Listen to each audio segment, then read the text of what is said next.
Welcome to my channel. ఈరోజు మన ఛానల్లో మిరియాల రసం చూపించబోతున్నానండి. ఈ రసంకి కావలసిన పదార్థాలు ఇలా గిన్నె పెట్టుకొని నూనె వేసుకోవాలండి. నూనె వేడైన తర్వాత ఆవాలు వేసుకోవాలండి. ఆవాల తర్వాత జీలకర్ర. ఇవి వేగుతున్నప్పుడే కొంచెం కరివేపాకు వేసుకోవాలండి. కరివేపాకు వేసుకున్న తర్వాత వట్టి మిరపకాయలు వేసుకోవాలండి. అంటే ఎండుమిరపకాయలండి.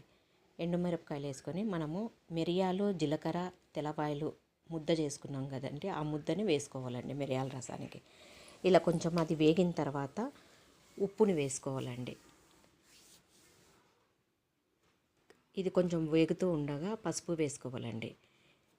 ఈ వీడియోని చూసి లైక్ చేసి సబ్స్క్రైబ్ చేసుకోండి, షేర్ చేయండి. నేను మిక్సీలో ఇలా పసుపు వేసుకోవాలండి. మిక్సీలో టమోటాలు, చింతపండు పేస్ట్ చేసుకొని పెట్టుకుంటానండి, బాగా చిక్కగా ఉంటుందని. ఆ రసాన్ని ఇందులో వేయాలండి. ఇలా వేసుకొని దీనికి తగినంతగా మనము నీళ్లు వేసుకోవాలండి. ఈ విధంగా పోసుకొని పులుపు ఉప్పు చూసుకోవాలండి.